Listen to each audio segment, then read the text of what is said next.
কিছু জায়গা শুধু ঘুরতে যাওয়ার জন্য নয়, কিছু জায়গা ছোট ছোট মুহূর্তকে লাইফ টাইম মেমোরি বানিয়ে দেয়। আজ আমরা চলে এসেছি এমনই একটা ম্যাজিক্যাল জায়গায়, মেলবোর্ন জুতে। জীবনের ছোট ছোট গল্প, ফ্যামিলি টাইম আর এক কাপ চায়ের উষ্ণতা নিয়ে ওয়েলকাম ব্যাক টু এক কাপ চা উইথ পম্পিতে। সেদিন জানো তো, আমরা তিনজনে বেরিয়ে পড়েছিলাম মেলবোর্ন জু ঘুরতে যাওয়ার জন্য। আমরা যেখানে থাকি এখন, এখান থেকে যেতে মোটামুটি 1 ঘন্টার মতো সময় লাগে। প্রথমে বাস ধরে স্টেশন যেতে হয়েছিল, তারপর সেখান থেকে ট্রাম ধরে ফাইনালি পৌঁছে গিয়েছিলাম জুতে। আর সত্যি বলতে ওখানে পৌঁছে মনে হচ্ছিল যেন অন্য একটা দুনিয়ায় চলে এসেছি। চারপাশে এত গ্রিনারি, পাখির ডাক আর নেচারের মধ্যে এমন শান্ত একটা পরিবেশ, শহরের ভিড়ের মধ্যেও জায়গাটা যেন একদম আলাদা একটা ফিল দেয়। প্রথমে জানো তো, আমরা না বুঝতেই পারছিলাম না কোথা থেকে শুরু করব। এত বড় জায়গা যে পুরোটা এক্সপ্লোর করতে গেলে আলাদাই একটা এক্সাইটমেন্ট কাজ করে। ওখানে জানো তো ভিজিটার্সদের জন্য একটা গাইড ম্যাপ দেওয়া হয়। আমরাও একটা ম্যাপ নিয়ে নিয়েছিলাম, তারপরে শুরু করেছিলাম আমাদের জু জার্নি। যদিও সেদিন আমাদের অনেকটাই লেট হয়ে গিয়েছিল যেতে। আর এদিকে তো জু এর ক্লোজিং টাইমও ধীরে ধীরে এগিয়ে আসছিল। সাধারণত মেলবোর্নে জু বিকেল 5টার দিকে বন্ধ হয়ে যায়। তারপরও যতটা সময় ছিল পুরোটা এনজয় করার চেষ্টা করেছিলাম, এই আর কি। এই জুটা অস্ট্রেলিয়ার সবচেয়ে পুরনো আর ফেমাস জুগুলোর মধ্যে একটা। 1862 সালে তৈরি হওয়া এই জায়গাটা শুধু অ্যানিমেলসদের দেখার জন্য নয়, এখানে ওয়াইল্ড লাইফ কনজারভেশন আর অ্যানিম্যাল কেয়ারের উপরও যথেষ্ট গুরুত্ব দেওয়া হয়। এখানে পৃথিবীর বিভিন্ন দেশের অ্যানিমেলস আছে। Lion, tiger, elephant, giraffe, gorilla, penguin, kangaroo, আরও কত কি। সবচেয়ে ভালো লেগেছে অ্যানিমেলসদের থাকার এনভায়রনমেন্টটা দেখে।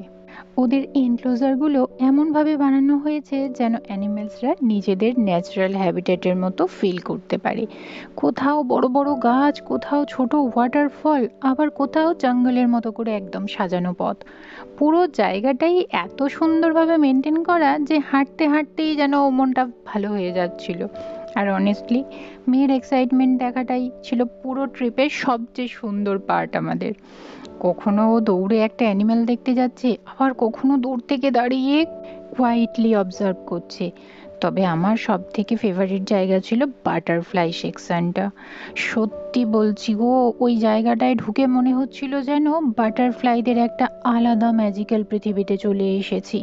চারপাশে কালারফুল বাটারফ্লাইজ উঠছে, ফুল আর গ্রিনারি দিয়ে এত সুন্দর করে সাজানো ছিল যেন চোখ সরানো যাচ্ছিল না। কিছু বাটারফ্লাই তো একদম সামনে এসে বসছিল। পুরো মুহূর্তটাই মনে হচ্ছিল যেন পিসফুল আর ভীষণ ড্রিমি লাগছিল। যদিও সব জায়গায় ভিডিও বা ফটো করা তো অ্যালাউ ছিল না, তাই খুব বেশি ক্যাপচার করতে পারিনি। কিন্তু কিছু জিনিস ক্যামেরাতে না থাকলেও জানো তো মেমোরিতে সারা জীবন থেকে যায়। আর ওই জায়গাটা ঠিক ছিল তেমনই একটা। বাটারফ্লাই সেকশন থেকে বেরিয়ে আমরা জুয়ের আরও ভিতর দিকে হাঁটতে শুরু করলাম। সত্যি বলতে পুরো জায়গাটাই এত সুন্দরভাবে তৈরি করা যে হাঁটতে হাঁটতেই মনে হচ্ছিল যেন আমরা একটা ছোট্ট কোনো ফরেস্টের মধ্যে ঘুরছি। চারপাশে বড় বড় গাছ, পাতার ফাঁক দিয়ে সানলাইট ঢুকছে, কোথাও ছোট্ট ব্রিজ, আবার কোথাও ব্যাম্বু আর জঙ্গল ভাইবের পাথওয়ে। একটা জিনিস দেখে যেন তো খুব ভালো লাগছিল, মনে হচ্ছিল না যে কোনো অ্যানিম্যাল কেজের মধ্যে আছে, বরং মনে হচ্ছিল ওরা নিজেদের এনভায়রনমেন্টেই ফ্রিলি ঘুরছে। কোথাও এলিফ্যান্টদের হিউজ ওপেন এরিয়া, ওরা ধীরে ধীরে হাঁটছিল আর নিজেদের মধ্যে খেলছিল। আবার জিরাফদের সেকশনে গিয়ে তো বারবার দাঁড়িয়ে দেখতেই ইচ্ছে করছিল, এত টল আর গ্রেসফুল লাগে ওদের। দূর থেকে কামলি দাঁড়িয়ে ট্রি লিভস খাচ্ছিল। আবার লায়নের সেকশনে গিয়ে একটা আলাদাই এক্সাইটমেন্ট কাজ করছিল। যদিও ওরা তখন বেশ রিল্যাক্স মুডেই ছিল, তবুও কাছ থেকে লায়ন দেখা সত্যিই একটা অন্যরকমের এক্সপিরিয়েন্স।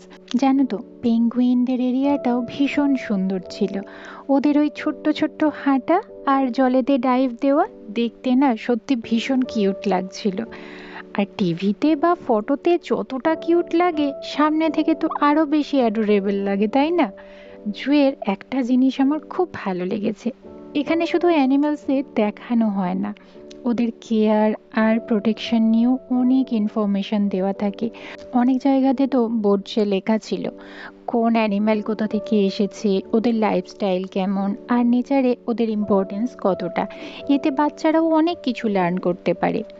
আর পুরো জায়গাটাই এত ক্লিন আর পিসফুল ছিল যে কোথাও গিয়ে একটুও আনকমফর্টেবল লাগেনি। মাঝে মাঝে শুধু সারাউন্ডিংসটা এনজয় করতেই ভালো লাগছিল। তারপর একটু বুঝতে পারলাম যে টাইম তো খুব দ্রুত চলে যাচ্ছে, কারণ এদিকে অ্যানাউন্সমেন্ট শুরু হওয়ার সময় হয়ে এসেছিল। তবুও আমরা যতটা পারছিলাম প্রতিটা মুহূর্ত এনজয় করার চেষ্টা করছিলাম। নেমে যা, নাও নাও স্লাইড কর।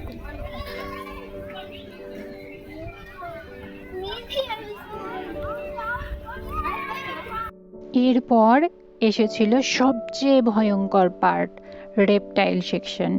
সত্যি বলতে কি, আমি নিজেই রেপটাইলস ভীষণ ভয় পাই, আর আমার মেয়েও ওই দিকটায় একদমই যেতে চাইছিল না।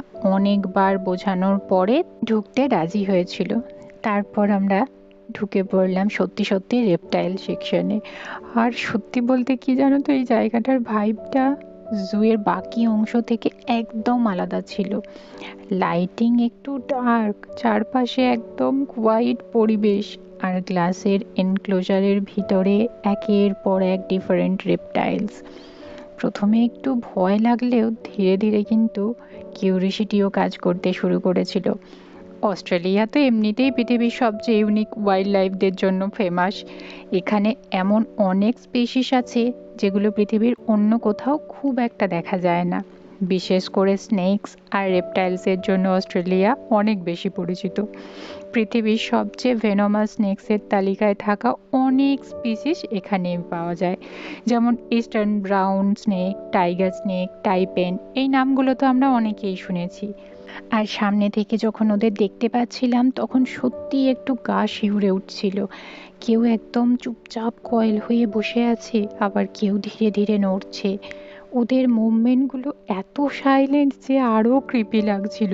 মেয়েকে অনেকবার বলেছিলাম ভয় পেও না, গ্লাসের ওপাশে আছে, কিন্তু ও কিছুতেই খুব কাছে যেতে চাইছিল না। সত্যি বলতে কি, আমার নিজেরও সাহস খুব একটা হচ্ছিল না। তবে এই জিনিসটা মানতেই হবে, ভয়ঙ্কর হলেও ক্রিয়েচার্সগুলো খুব ফ্যাসিনেটিং। অস্ট্রেলিয়ার নেচার আর ক্লাইমেটের জন্য এখানে এত ডিফারেন্ট ধরনের রেপটাইল সার্ভাইভ করতে পারে। অনেক ডেজার্ট এরিয়া, ফরেস্ট আর ওয়ার্ম ওয়েদার থাকার কারণে এখানে রেপটাইলস খুব ন্যাচারালি থ্রাইভ করে।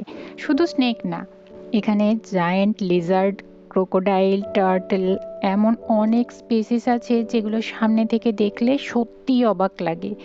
আর জুতে ওদের এনক্লোজারগুলো এমনভাবে তৈরি করা হয়েছে যাতে ওরা নিজেদের ন্যাচারাল এনভায়রনমেন্টের মতো ফিল করতে পারে। আগেই বলেছি তোমাদের, কোথাও রক্স, কোথাও শুকনো ডেজার্ট সেট আপ, আবার কোথাও রেন ফরেস্টের মতো হিউমিডিটি ধরে রাখা হয়েছে। দেখে বোঝাই যাচ্ছিল অ্যানিমেলসদের কমফর্ট আর কেয়ারের দিকে কতটা অ্যাটেনশন দেওয়া হয়। খুব অল্প সময়ের মধ্যেও দিনটা জানো তো ভীষণ সুন্দর কেটেছিল। এই ধরনের ছোট ছোট ফ্যামিলি আউটিংগুলোই আসলে সবচেয়ে স্পেশাল মেমোরি হয়ে থাকে। আমাদের ব্যস্ত জীবনের মাঝেও এমন কিছু মুহূর্ত কিন্তু সবার দরকার, যেখানে শুধু নেচার, ফ্যামিলি আর একটু শান্তি থাকে। আজকের ব্লগ তাহলে আমি এখানেই শেষ করলাম। তোমাদের কেমন লাগলো আমাদের মেলবোর্ন জু জার্নি কমেন্টে জানাতে কিন্তু ভুলো না।